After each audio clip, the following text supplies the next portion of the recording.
अस्सलाम वालेकुम fourth year. आज हमारा लेक्चर नंबर 17 और चैप्टर नंबर 18 का आखिरी पार्ट बाब सलातुल जुमा। बिस्मिल्लाहिर्रहमानिर्रहीम। व यकरहु अन युसल्ली, और मकरूह होता है कि नमाज अदा करे माजूर व माजूर ज़ोहरा ज़ोहर की भी जमातिन साथ जमात के। जुमा के दिन माजूर के लिए ज़ोहर की नमाज बाजमात अदा करना मकरूह है। व कज़ालिक, और इसी तरह अहलुल सिजनी, यानी जो लोग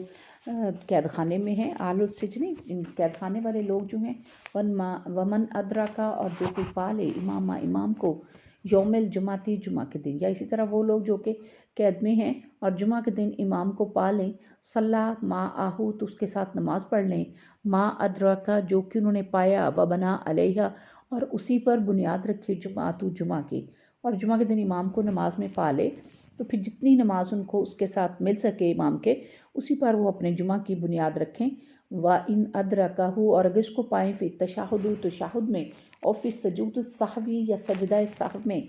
बना अलैहिया, तो इस पर अपनी बुनियाद रखें जुमातु, जुमा की। और अगर वो जितनी उनको नमाज में मिलती है इमाम के साथ पढ़ ले, बाकी पर जुमा की नमाज की बुनियाद रखे, और चाहे वो अगरचे तशाहुद में पहुँचे या सजदा सहव में। इंदा अबी हनीफ़ा, इमाम अबू हनीफ़ा, व अबू यूसुफ़, और इमाम अबू यूसुफ़, व काला मोहम्मद, और इमाम मोहम्मद ने फरमाया, इन अदरा का मा आहू, अगर वो इसके साथ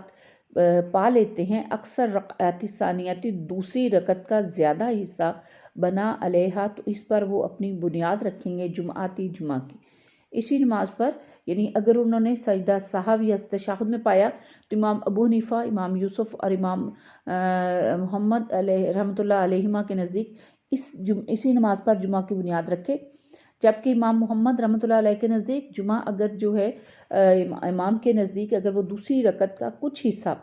जुमाती व अदरा का मा आहू, उसके साथ वो पा लेते हैं, मा अक़ल आहा, इससे थोड़ा, बना अलैहा ज़ोहरा, तो इस पर वो जुमा की बुनियाद रखेगा और ज़ोहर की बिना करेगा। यानी अगर थोड़ा हिस्सा पाया तो फिर वो ज़ोहर की नमाज की बुनियाद रखेगा। यौमल जुमाती, जुमा के दिन अगर तुम कमतर हिस्सा पाओ तो इस पर ज़ोहर की बुनियाद करोगे। और तारक नासु, और अगर लोग छोड़ दें सलातु, नमाज को, व कलामा, और गुफ्तगू करना, हत्ता, यहाँ तक कि यफरुगा, वो फारिग हो जाए, मिन खुतबती, इमाम जो है वो अपने खुतबे से फारिग हो जाए, वक़ाला, और दोनों कहें, ला बासा, कि कोई हर्ज नहीं, बी या तकल्लमा, कि उन्होंने कलाम किया, यब्दा, शुरू करना, बिल खुतबती, खुतबा को। और अगर साहिबीन के नज़दीक जब तक इमाम खुतबा शुरू ना करे उस वक़्त तक वो उनके नज़दीक वो नमाज़ पा लेंगे। वइज़ा अज़्ज़न अल मुअज़्ज़िनूना, और जब अज़ान दे मुअज़्ज़न, युमल जुमाती, यौमिल जुमाती, जुमा के दिन की, अल अज़ानुल अव्वल, और पहली अज़ान, तरकन नासु, तो लोग छोड़ दें, बेया,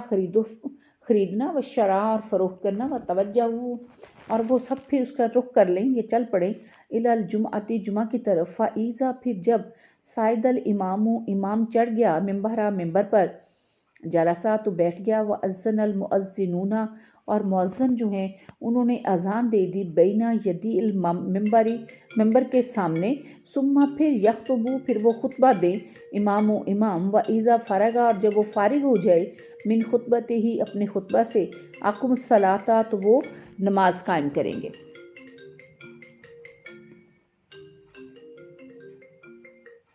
मज़ूर और कैदियों का जुमे के दिन नमाज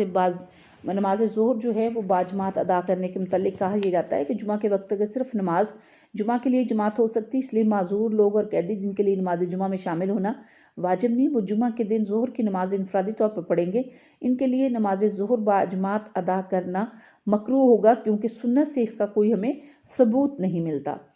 जब कोई आदमी नमाज जुमा में दाखिल होता है तो इमाम अबू हनीफ़ा और इमाम यूसुफ़ रिज़वानुल्लाह अलैहिम के नज़दीक, रहमतुल्लाह अलैहिमा के नज़दीक, नमाज जुमा में आखिर तक शामिल होने वाले शख्स की नमाज हो जाती, बाकी नमाज जुमा वो बाद में अदा कर ले। जबकि इमाम मोहम्मद क्या कहते हैं कि इनके नज़दीक अगर इस शख्स ने आखिरी रकत का कुछ हिस्सा पाया तो जायज़ है, अगर थोड़ा हिस्सा पाया तो नमाज जो है वो जायज़ ना होगी, उसकी नमाज ज़ोहर शुमार होगी। और फ़िक़ह हनफ़ी का फ़तवा भी यही है कि इमाम अबू हनीफ़ा रहमतुल्लाह अलैहिम اور ابو یوسف رحمۃ اللہ علیہما کے قول پر کہ آدمی جب جمعہ کی نماز کا کچھ حصہ پا لے تو اس کی نماز ہو جائے گی، لیکن اس پر دلیل یہ حدیث ہے کہ حضور صلی اللہ علیہ وسلم نے فرمایا نماز اگر کھڑی ہو جائے تو باوقار طریقے سے آؤ اور بھاگ کر اس میں مت شامل ہو، جتنی نماز ادا کر سکو اسے ادا کرو اور جو رہ جائے اس کو چھوڑ دو، اس کو بعد میں پورا کر لو۔ نماز جمعہ کی پہلی اذان کے بعد تمام خرید و فروخت جو ہے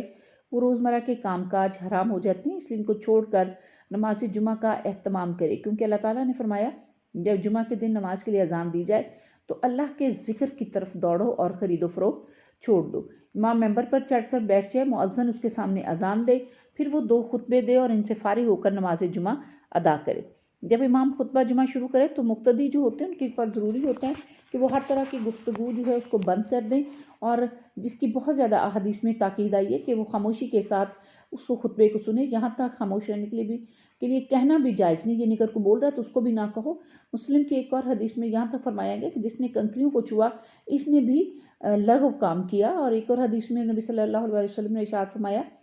کہ جو شخص اس وقت گفتگو کرتا ہے جب خطیب جو ہے خطبہ دے رہا ہو تو اس کی مثال اس گدھے کی سی ہے جس پر کتابیں لادی گئی ہوں، اور جو شخص خطبہ کے دوران دوسرے سے یہ کہے کہ خاموش رہو، اس کا جمعہ نہیں، اس لیے دوران خطبہ نہ نماز پڑھی جائے گی، نہ گفتگو کی جائے گی، اور نہ ہی ذکر و تسبیح میں مشغول ہو۔ بس کوئی بھی ایسا کام نہیں کیا جائے گا جس سے خطبے کی سماعت میں کوئی خلل واقع ہو۔ یہ سب مکروہات تحریمی میں آ جاتی ہیں چیزیں۔ امام ابو حنیفہ اور ان کے شاگردوں کے نزدیک یہ چیز ہے کہ اس بات پر ان کا اختلاف ہے کہ مقتدیوں میں بات چیت کب حرام ہوتی ہے۔ امام ابو حنیفہ کے خیال میں جب امام خطبہ کے لیے نکلے تو بات چیت حرام ہو جاتی ہے۔ ان کی دلیل یہ حدیث ہے کہ جب امام نکل آئے تو نماز ہے اور نہ کلام۔ صاحبین کے نزدیک امام جب تک خطبہ شروع نہ کرے کلام جائز ہے۔ اور دوسری جو اذان ہے جس وقت دی جائے گی جب امام ممبر پر بیٹھ جائے، اور یہ اذان ممبر کے سامنے اذان کے بعد عربی میں خطبہ ہو اور خطبے سے فراغت کے بعد اقامت کہی جائے اور جماعت کھڑی ہو جائے۔ جمعہ کی دوسری اذان کے بارے میں حضرت سعید بن یزید رضی اللہ تعالیٰ عنہ کی روایت ہے کہ حضور اکرم صلی اللہ علیہ وسلم، حضرت ابوبکر صدیق رضی اللہ تعالیٰ عنہ، حضرت عمر رضی اللہ تعالیٰ عنہما کے دور میں جمعہ کی ایک ہی اذان ہوتی تھی، اور وہ اس وقت ہوتی تھی جب امام خطبے کے لیے ممبر پر بیٹھ جاتا تھا۔ حضرت عثمان اور ان کے دور میں بھی چونکہ مسلمانوں کی زیادہ تعداد ہو گئی تھی، پہلی اذان کا دینا ضروری ہو گیا تھا، اس لیے انہوں نے سورج ڈھلنے کے بعد والی اذان کا اضافہ کیا، جس کو لوگوں نے قبول کیا اور اس پر مہر تصدیق ثبت کر دی۔ لیکن روایات سے یہ ثابت ہے کہ حضرت عثمان رضی اللہ تعالیٰ عنہ اس اذان کے موجد نہ تھے، بلکہ یہ حضرت عمر کے دور سے چلی آ رہی تھی، البتہ حضرت عثمان نے اس کو باقاعدگی سے نافذ کیا۔ ٹھیک ہے، یہ آپ کی جی صلاۃ الجمعہ جو ہے اس حوالے سے ہمارا چیپٹر جو ہے وہ مکمل ہو گیا۔ انشاءاللہ تعالیٰ اگلا باب صلاۃ العیدین ہم شروع کریں گے اگلے دن۔